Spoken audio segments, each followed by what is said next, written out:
My name is Kayle, and I'm an alcoholic. I don't need water right now. I just want to cry. Thank you so much. What kind words. I'm always a little nervous when somebody says, I remember something you told me. A lot of times it wasn't pleasant. It wasn't a suggestion. It was, people could raise their hands that didn't hear something pleasant from me. Put your hands, Jacqueline. Anyway, that was really kind. How about our speaker, Bobby Boston?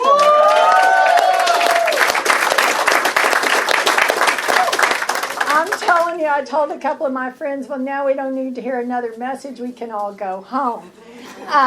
But this club is so special to us, and I want to thank you for asking us to come out and speak, and the whole committee for all the work you've done. Let's give the committee a hand.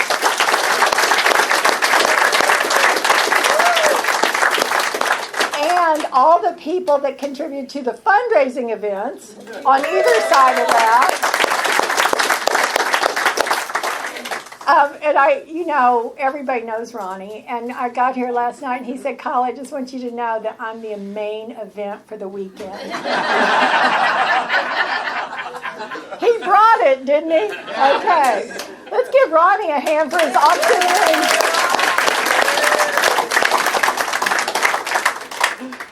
I'm glad we're friends. I'm glad I'm friends with everybody here.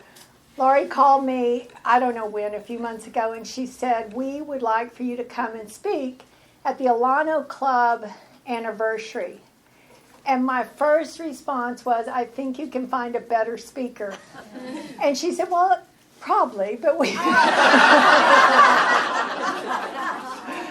said, I think we want you to come. And I thought about it for a minute, and I said, you could get Bobby. Bobby has a great story. It's got the highs and the lows and the tragedy and the forgiveness. And he and she said, well, can he come too? So that's how you got both of us. And I'm so grateful that we get to be here. And, we came to the meeting last night. Lisa and Colleen were leading it, and Lisa called on Bobby. And he just teared up because this is home for us. And I just am touched by this group, by the people here, by all the people I know, all the people I've had so much history with, who I love dearly. And I went to the morning meeting this morning, and Jay gave me the third step reading to read, and I couldn't talk. I was so teared up because it's so emotional for us to be here. This club represents the very best of our lives. It represents, or my life at least, I think I can speak for Bobby, the recovery from alcoholism and from a seemingly hopeless state of mind and body, which is what I suffer from. And without you all, and without the message that you can bring to me, I will drink again and I will die. I think that's what it promises me in the book. The reason I go to Alcoholics Anonymous is because I don't want to forget I'm alcoholic. I want to be right in the middle. They told me when I got sober, they said, if you're alcoholic like we are, come all the way in, sit all the way down, and stay. It's non-negotiable to be in the rooms of Alcoholics Anonymous. And if I didn't hear another thing, I just remember they said it's non-negotiable to be in the rooms of Alcoholics Anonymous. I came to AA when I didn't want to come. I came when I wanted to come. I came no matter what. I have still come no matter what. What happens for me today, Joe and I were talking about this, is my knower starts knowing. And I say, I wake up and I think, that meeting is so early. And I went to bed, I was watching TV, so I'm sure I went to bed late last night, and I should sleep in because I know who's going to be there. I know what they're going to say. I know who's going to share. And when I start with the I knows, I'm starting to back out of Alcoholics Anonymous. What I start to do is not show up. I start to not put my hand out to the newcomer. I start not to share at meetings. I quit giving people a ride. I quit putting my hand up to sponsor. I quit working the steps. I quit calling my sponsor. And I think what's going to happen to me, the last thing I'm going to do is drink, but it's because I've backed my way out of Alcoholics Anonymous, and I'll wake up one day and go, what happened? What happened? How did I sit here with a drink after being sober for a long, long time by the grace of God? I am so grateful to be sober. I got sober on March 11th, 1986, and that was 39 years ago. I was 26 years old, and if there's anybody here that is new and has gotten, and Ronnie's one of these people, you don't have to have a relapse in Alcoholics Anonymous. You can come in, you can get a desired chip, a 30-day, a 60-day, a 90-day, 6 months. Now I heard, was it last night, they had just the whole slew of chips. Get any chip. And I'm glad that that's what they told me, that I didn't have to go back out and do more research. I am so grateful for that. There's a lot of people here tonight that are so special to us that have come from far and wide, and I thank you for coming. We've got a lot of friends here from Spring Branch, and thank you all for coming, and Mac and Carl and Kevin, I think, came from down in the Spring Branch area. So thank you all that if you're not members of this club, Bobby and I appreciate you coming. I got sober. I should probably start with where I drank. And I'll tell you this, I just have to say this about the meeting I went to last night here and the meeting I went to this morning. What happened for me is I felt the sense of identification. I could identify with everybody that shared, because I believe we suffer from the same thing. And I felt a part of, and the meeting last night, all the people that shared, Lisa led it on the 4th step, and I was so grateful that I'm not sitting here not understanding what the 4th step is, because when I got here, I didn't work the steps when I first got here, and I got back into a state of pitiful, incomprehensible demoralization and wanted to die after I'd been here for 3 years, and I couldn't figure out why. And this morning at the morning meeting, just share after share after share after share. And thank you for the topic Jay read out of the doctor's opinion. And everybody at that meeting this morning had read the doctor's opinion, and they shared on part of the doctor's opinion. And that's why this club, to me, is so special, because everybody's in recovery. I mean, I've been to a lot of meetings in a lot of places, and some people it's a social time, or they haven't had a drink, but they just want to hang out in AA.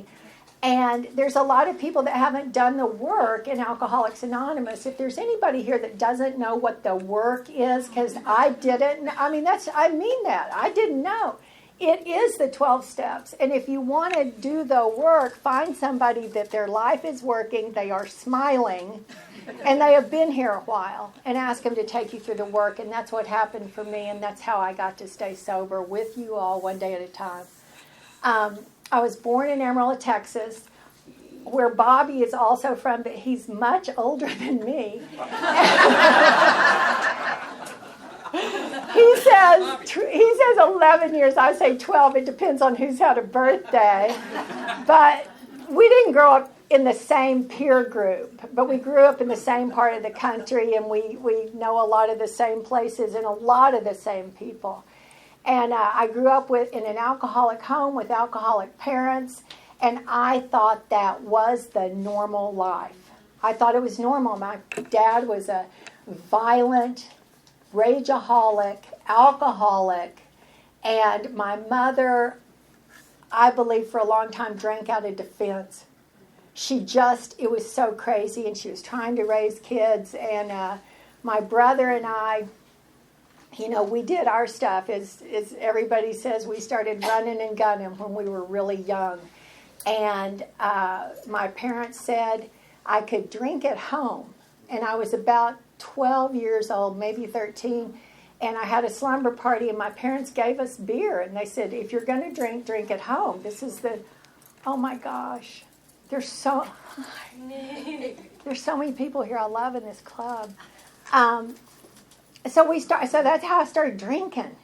And then by the time I'm 15, I'm probably sneaking out of the house. I'm chasing boys, and I'm doing some outside issues.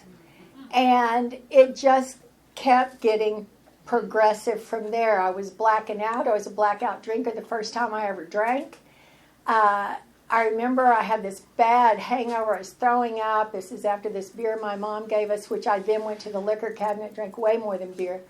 And I was throwing up the next morning. My mom was drinking sherry. She bent over me in the shower and breathed on me, and I was sick all over again. And I thought, I am never going to drink sherry.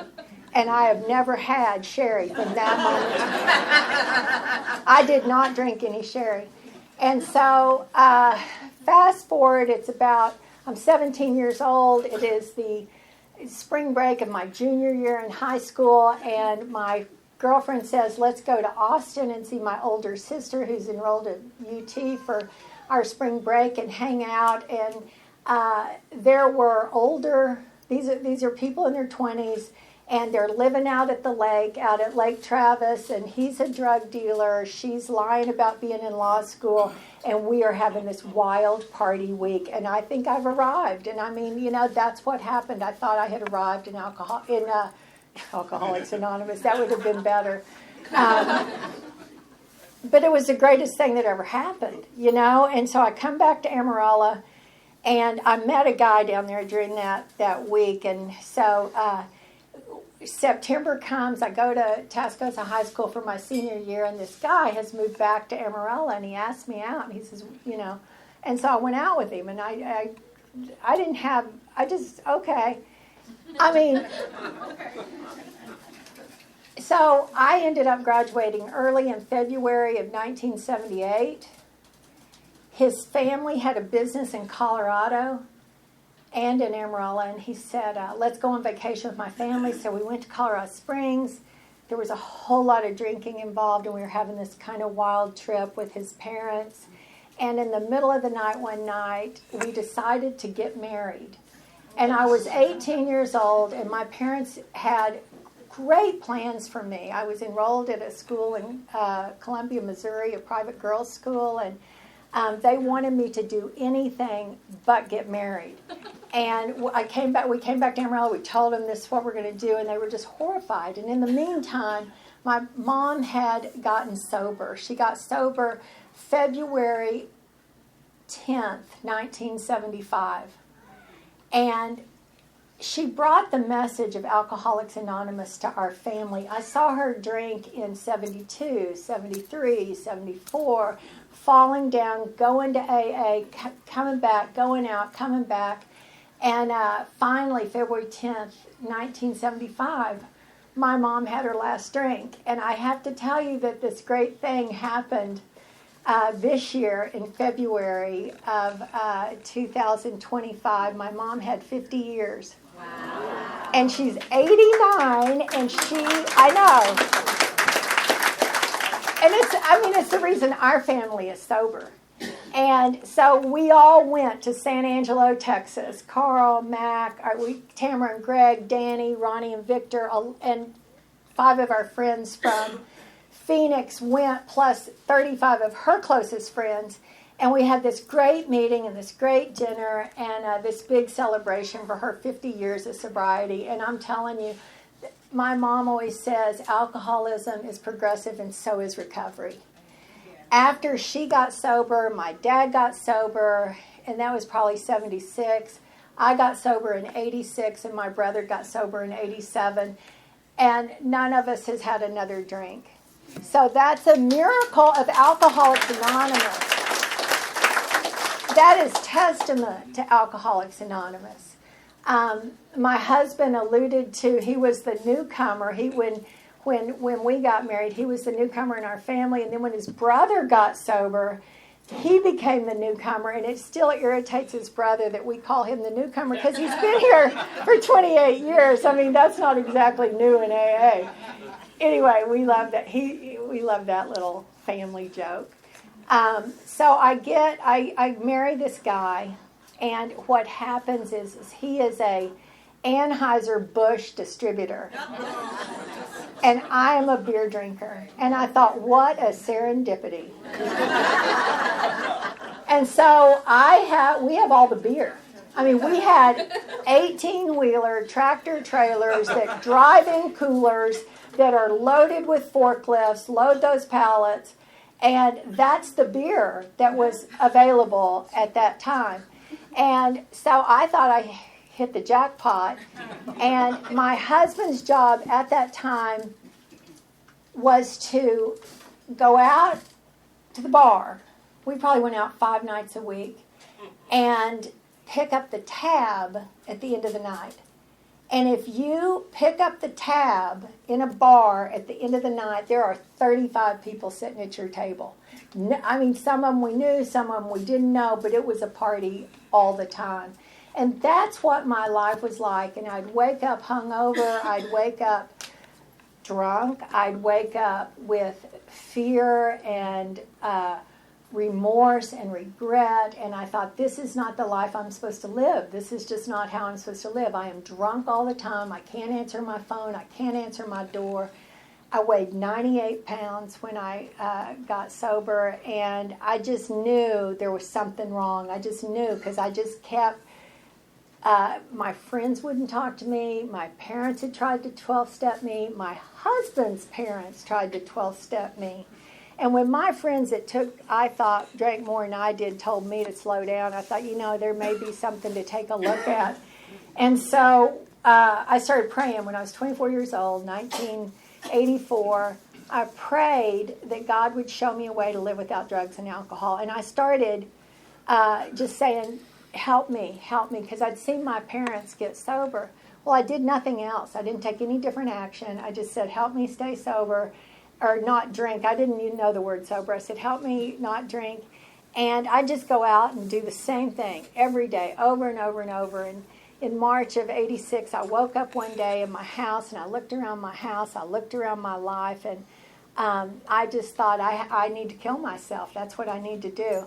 And I had this intuitive thought, and the intuitive thought was, do one thing first. Do one thing before you kill yourself.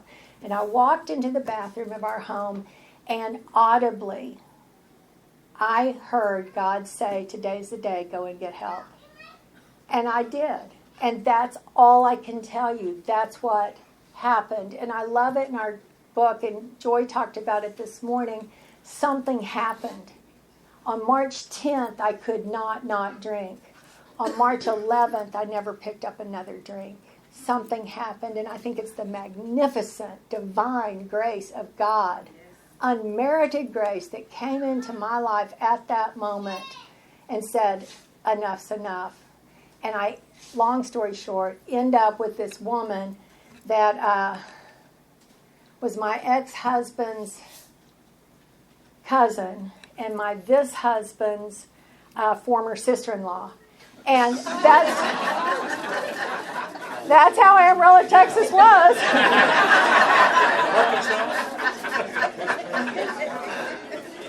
So she took me to Palm Springs, California. We got on a plane on a Sunday afternoon. We flew to Palm Springs. And she said, I'm taking you to the Betty Ford Center on Monday morning. And I was ready to go. And I drank the whole way there. And we checked into this hotel. The next morning, we went up to the door of the Betty Ford Center, knocked on the door. And Betty said, Kayle needs some help. She needs to check in. And they said, that's not our process. This is not how we do it. This is not how it works. You have to come in on an intervention. If you want to come in on your own time frame, we have to have these series of phone calls, and we have to do all this process. And I think the idea was that you'd start the whole 28-day program with other people. And I said, I'm going to die. I need help today. And they said, well, here's 7 places in Southern California, and pick one. So I picked this one. It was called Genesis. It was in Laguna Beach, California, which I think was a pretty good pick for a girl from West Texas. And they said, we'll call them. They had a bed. I got in the car with Betty. And at 3 o'clock in the morning, we drove into Laguna Beach to a hospital. And I didn't understand that a treatment facility was in a hospital. I was not clued into what was going on.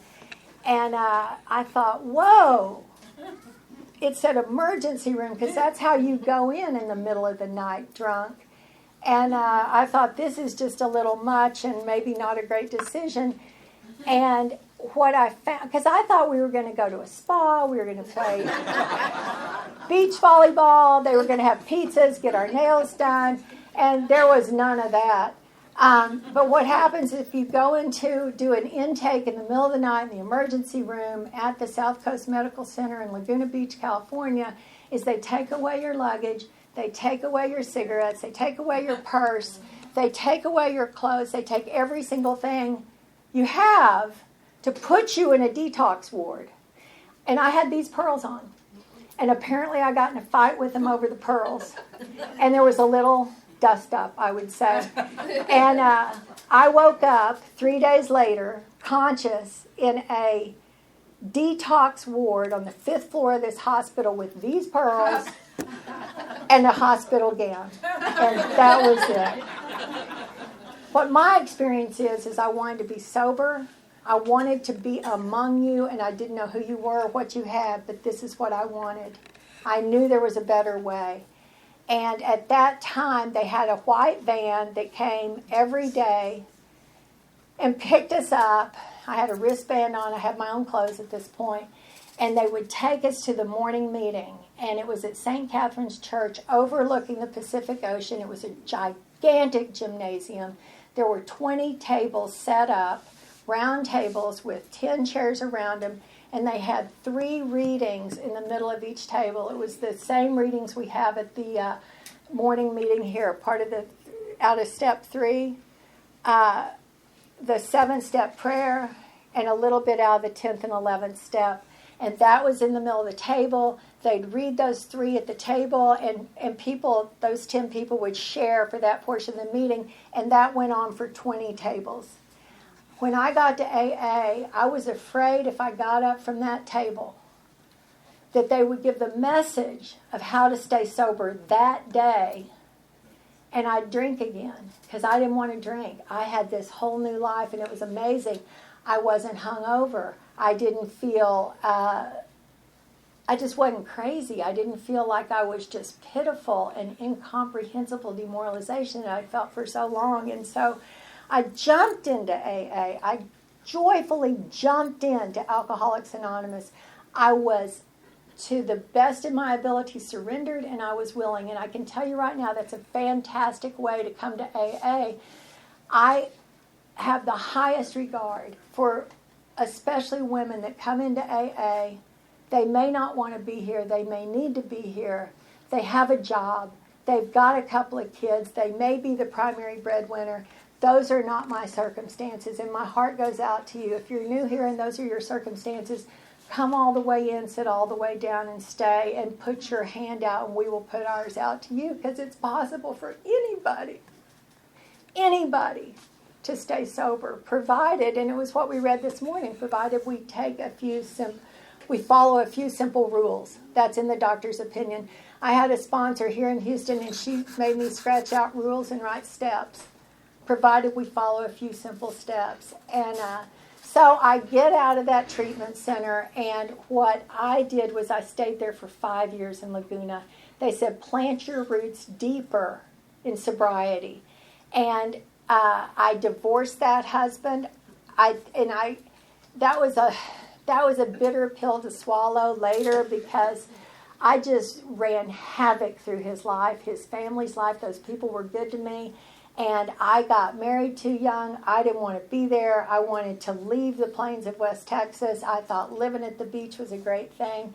And I never went back, and those were hard amends. When I tried to make amends, my ex-husband said to me, your amends to me will be to never speak to anyone in my family again. And to this minute, I have not done that. Those are my living amends.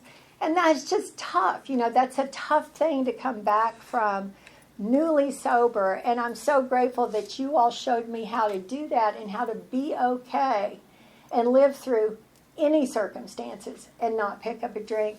So I stayed there for 5 years. I stayed sober. And when I'm about 3 years sober, I've got that pitiful, incomprehensible demoralization back in my life. I'm sitting on the side of the bathtub, and I'm trying to decide if I want to slit my wrist. 3 years sober. And this is not what I thought sobriety looked like. And I don't want to drink because I am not going to drink, by God. And that's kind of how I felt about it. I mean, I've been self-will run riot for a long time, and the only reason I'm not in any moment is because of Alcoholics Anonymous and the steps and God. So, again, God intervenes, and he says, go and get help. And I went to this woman. I called her, and I said, I need help. And I told her what was going on. And she said, I think you need to work the steps. And I said, I think I have. I've read them. I've looked at them. I've checked them off like Girl Scout badges. And that's how ignorant I was of the work and how far down I went sober. And her name was Carla Dean. And I had a sponsor. I had a commitment. I was in the middle of AA. I was doing all the stuff you told me to do. But what I hadn't done is work the steps. And I picked a sponsor, Dottie Bishop, who I loved her so much. But Dottie had not worked the steps, and I didn't know that. So if you have a sponsor that hadn't worked the steps and you don't know it, ask him. It'll save you about 3 years. And so Carla took me through the work for the very first time. And what's happened since that time is I have stayed in the middle. I have stayed in, well, there was a little period in Houston I didn't have a sponsor. And things weren't going so well. We moved around. I met Bobby. We got married. We moved here to the Alano Club, which I just loved what you talked about in the history of it. It was so amazing. And that was such a special time. And so this woman showed up at a noon meeting, and she was talking about how she really needed a sponsee. And I thought, well, I might really need a sponsor. And I'd been sober quite a long, maybe 20 years or something. And she said, who's your sponsor? I said, I am. She said, how's that working? And it wasn't working for me. And I'll never forget her, Gwen. She saved my life once again in Alcoholics Anonymous. So we get here to Houston, and Bobby talked about the Alana Club down there on Bammel, North Houston. And it wasn't a bar. It was this dark, grimy, dirty place. And they had these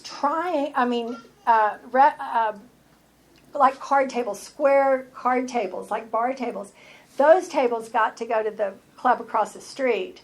And if you were a member of that club, and Laura was, I remember you'd come in and there were like 3 chairs and there was a table at the middle. And I saw so many people come in there and get sober. And I remember that it was one time when there weren't a lot of women at the club, and I was one of them. There were a few others. Leslie was one of them. And we were there. Annelle was one of them. Remember Annelle? And so we're there. And in 5 days, this is probably about 2001,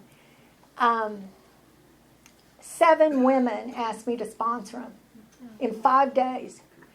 And I thought, oh my gosh, because my program is if I was taking a woman through the steps, we'd meet for an hour before the meeting and then go to the meeting. And that's what I did. And the Alano Club at that time had 7 meetings a week. And so I was just overwhelmed that I just didn't know how this was going to happen. And I went home and I told my husband, I said, honey, 7 women have asked me to sponsor them. And even if I meet one every single night of the week and go to the meeting, I said, I am not going to have time to cook dinner. And he said, "You don't cook dinner anyway."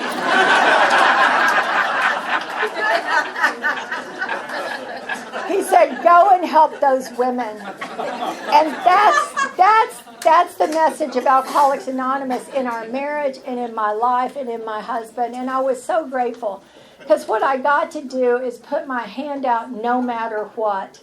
And I have sponsored people, and I'm sure people have sponsored me and said, "I do not want to ever sponsor Kyle Boston again." And I understand that, but there's been people I haven't wanted to sponsor, but those people I have had the greatest experience on earth with. It's just amazing what happens when I put my hand out and work with somebody that God has given me. Not that I handpicked, that I said, and I don't know who's going to make it. I can tell you that right now. There's been people, I've watched people for a long time walk in Alcoholics Anonymous, and I'm like, they do not have a shot at staying sober. And I mean, well, Bill.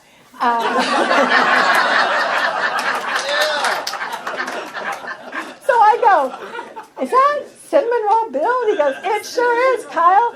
He goes, "I've got 6.5 years. I go, "Well, that's how long ago we left Houston." And he said, "Yep, I got sober right when you left." But the truth is, I don't know. I don't know. God knows who's going to get it. All I know is what I'm responsible for, and that's to put my hand out. And I'm so grateful that you all taught me that.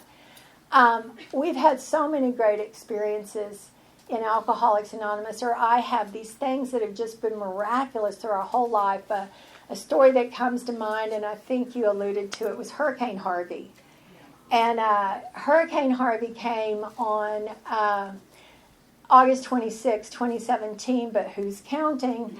And our whole town flooded. And it was devastating to probably hundreds of thousands of people. And our home flooded. And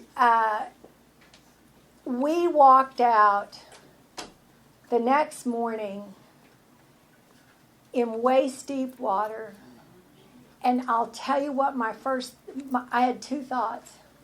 This is going to be really inconvenient, and it's going to be expensive. But we are not going to drink. We didn't want to drink. We didn't think about drinking. And we called Carrie and Joe. And it was a little weird for me, I'll tell you, because we are on this trip back, and there's snakes, I don't know what's in that water, and we have our dog and a little, and we get to the end of the block. I mean, there had been boats picking people up that morning. And Carrie, I see her, she steps out of the big Hummer, and I just start bawling, and she said, "Kyle, it's okay, it's just stuff." I go, "I don't care about her stuff. I wanted out of that house." I mean, it was creepy in that house. It was creepy. So what happened for us is the same thing that's happened to me in Alcoholics Anonymous. You all have always helped me. You have always put your hand out to me. So we went to Danny Brown's house, and we stayed there for a few days, and my husband's brother, Jinx, called, and he's a builder. And this is what happens when you've been married a while. I do it more for him, but anyway.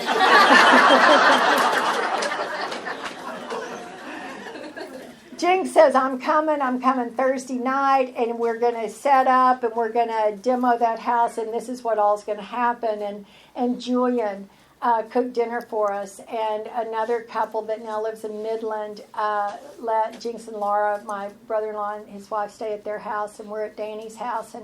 And Jinx says, I'm going to be the trail boss, and I'm going to run this project. And so for 3 days, every guy at the Alano Club called my husband and said, "Y'all need help? Y'all need help? Y'all need help?" And Bobby said, "We got it. We got it. We got it." And I said, "We don't got it." Are you out of your mind? Well, and I mean, you can imagine as his co-sponsor that. So what happened was, Jinx said, "Tell everybody to come at noon on Friday." So I told everybody to come at noon on Friday. And then he said, Kyle, you're going to have to call those guys back, and you're going to have to have them come at 10. We need them at 10 on Friday morning. And I said, okay. And he surveyed the situation, and he said, Kyle, you need to call everybody back and tell them to come after that morning meeting at 8 o'clock. And I remember I called Willie, and I said, Willie, you need to come at 8 o'clock. And he said, I'm coming. I'm bringing my wife. I'm bringing my kids, and I'm bringing my mother-in-law. My whole family is coming. And I can't tell you what the Alano Club did for us in a time that we needed it more than anything we ever needed. They demoed our house, or what's it called, mucking it out. They mucked out our house. Ronnie Souders moved boxes for me from room to room as we were doing all this work. He came every day. He goes, where do you want the boxes now? Everybody here, everybody here showed up at my house and helped me in so many ways. And they got it all out. They took that big, heavy insulation. They pulled the nails out of the studs. I can't tell you what they did for us, for our family. And that's just what it's like for me here with you all. And when anyone anywhere reaches out for help, I want the hand of AA to be there. And for that, I'm responsible to carry that message back to you. And I'm so grateful that that's what we get to do. Bobby talked about when we got married, we moved to, I'm skipping around a little bit, but we moved to here in 1999. We were here for 20 years. We were part of the Alano Club for 20 years. And I did kind of, if you heard him talk, I really did think he needed to marry me, and he owed it to me. And I thought he was the prize. I was like, And so we moved here, and we've been here 6 months. We moved here in December, and by May, I'm a little unhappy in my marriage. And he doesn't do stuff right. Which translates to he's not doing it my way. And these are big things he wasn't doing right. He didn't open the mail right. This is just, And so I called my sponsor. My sponsor lived in California. And I called him, and I remember sitting at the top of the stairs, and I said, Bobby, and he used to let me talk. He'd give me 10 minutes, and I could just say anything I wanted to, and I could just whine and complain and problem and no solution and just go on. And I've been sober 13 years, and I'm telling you, I've made a mistake. I'm married to the wrong guy. Why did I do this? What a nightmare. And so he goes, go get your book and open it to page 83. And I said, okay. So I got my book out. And here's what he said to do. And I'm rolling my eyes because that's who I am. I am contempt prior to the investigation to the core of my soul. I am hardwired for self-will without Alcoholics Anonymous and God, and sometimes still with those things. It's just hard for me.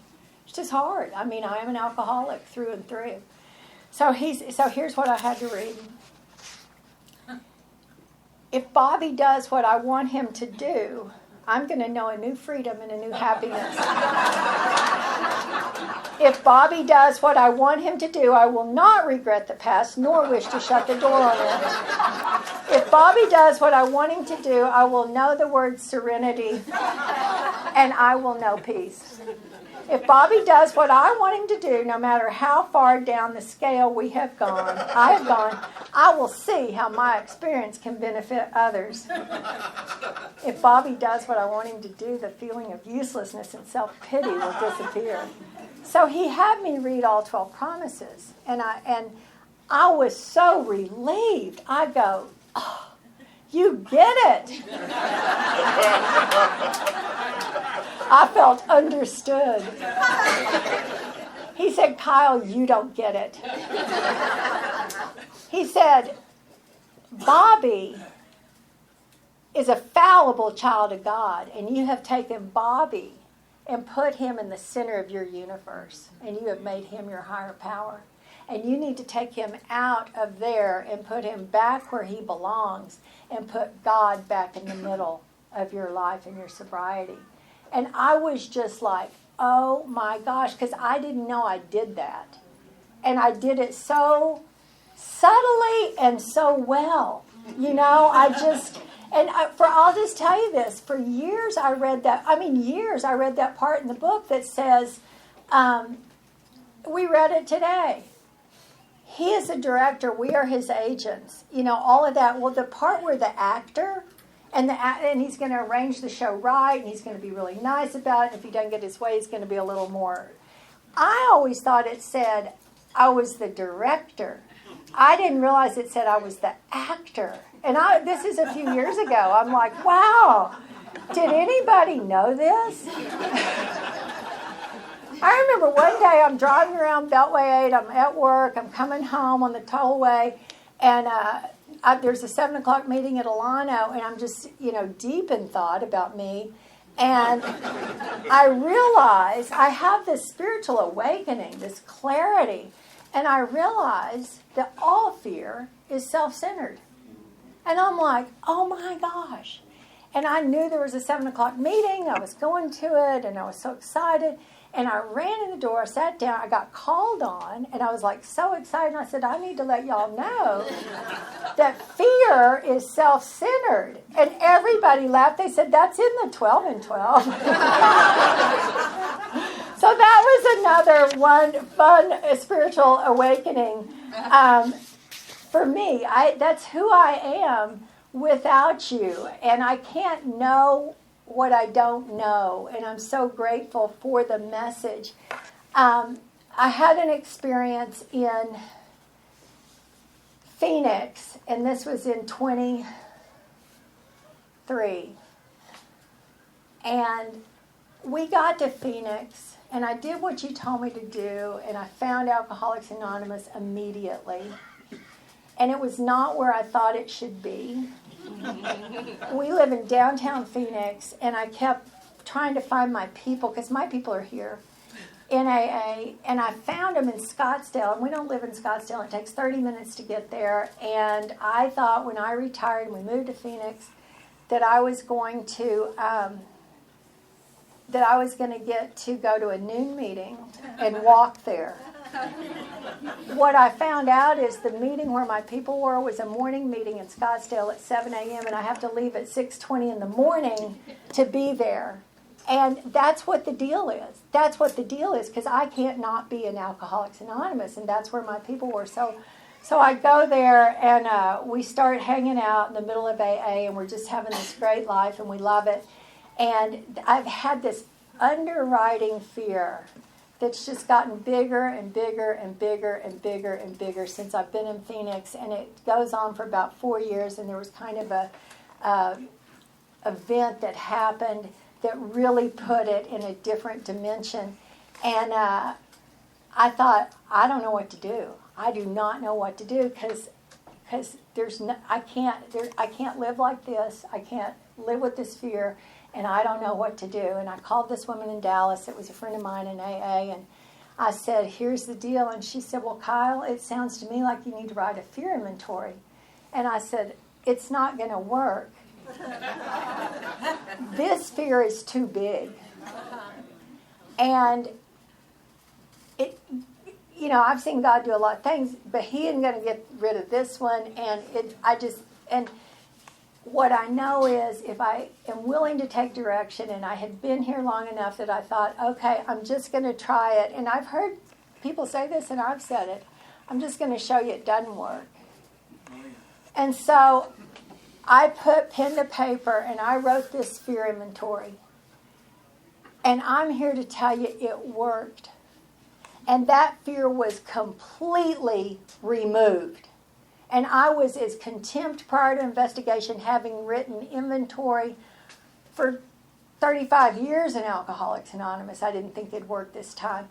My friend Dave in Phoenix says, the steps work on anybody. They don't know who's working them. And that's the beauty of the steps. So I'm just relieved of this fear. It's September. We're at our cabin, and we go hear this speaker in Taos, and she's from Alabama. I told Kelsey this story today. And she says, I have the greatest tool that's underutilized in Alcoholics Anonymous. And this is 2 years ago. And I roll my eyes and think to myself, well, first of all, I've been here longer than you. And secondly, I don't think you have a tool that I don't know about in alcohol. I mean, that's who I am to the core. But of course, I'm acting like I'm going to listen and see what she has to say. And she says, this works. It works in really quickly. 3 days to 21 days, and I've never not seen it work. And I thought, what in the world is going to this be? And so she says, take the third step prayer, and you say it for the other person. God, I offer Bobby to thee, to build with Bobby and to do with Bobby as thy will. Relieve Bobby of the bondage of self, that he may better do thy will. Take away Bobby's difficulties, that victory over them may bear witness to those Bobby would help with thy power, thy love, and thy way of life. And I'm like, okay, whatever. So we leave that meeting. We have to drive over the pass. We have to go to our cabin. It's an hour drive, and we're stuck at the top of the pass because of the follow me car. And I thought, and Bobby said this today, I'm just going to give this a try. And so I started saying the third step prayer over the person that I'd had this huge fear over that had been removed. I thought, I'm just going to try it. This was a Saturday night. Monday night, we're at our cabin. The phone rings. It's 9 o'clock at night, and this person calls me and makes amends. And I thought, well, who knew? I mean, I have never seen anything like the power of Alcoholics Anonymous, and that's what you all told me. I will get the power. Because I'm as powerless over alcohol, people, places, and things, and my life can be an unmanageable mess without the power. The power is new power flows in. We get peace of mind. And that's what happened to me from staying here, doing what you asked me to do. And I love AA. It's the greatest gig going. It's the greatest thing that's ever happened. And it changed our lives irrevocably. My husband always says, it's always nice that he and I don't have a bad day on the same day. And I'm like, thank goodness for that, because it's hard. You know, I don't know. I'm not always easy to be married to. He likes it better when I say it like that. But marriage is hard. On any given day, we disagree. We don't want to do it the same way. I want to do what I want to do, and it's all that stuff. And if I am willing to put my hands up and surrender and say, God, I don't know. You know. The other thing I'm just going to say is I love, beyond anything I could have ever imagined, prayer and meditation. And I spend time every morning in prayer and meditation. And for me, that is also non-negotiable, because I wouldn't not do that, because it would be like going out of my house in my pajamas or not brushing my teeth. I wouldn't do it. I need the spiritual armor on so that I can go out there and be the person God made me to be. And Lisa said this last night. She talked about in the 12th step. It says in the 12 and 12, it says we get to have a way of living that relieves us of alcoholism and enables us to live happily and usefully whole. Those words were not in my vocabulary. I didn't care if I was happily and usefully whole. I just wanted you to do what I wanted you to do when I wanted to do it. And that's who I was, and that's who I can become again in short order. I used to say a lot, if you're new here, stay here. If you're not new here, stay here. Alcoholics Anonymous is in the miracle business. And Bobby has his friend, he goes, well, you know what, and I don't even know who said it. He goes, you know what so-and-so said? He said, if you're not new here, stay here. Alcoholics Anonymous is in the results business. Thanks for letting me share.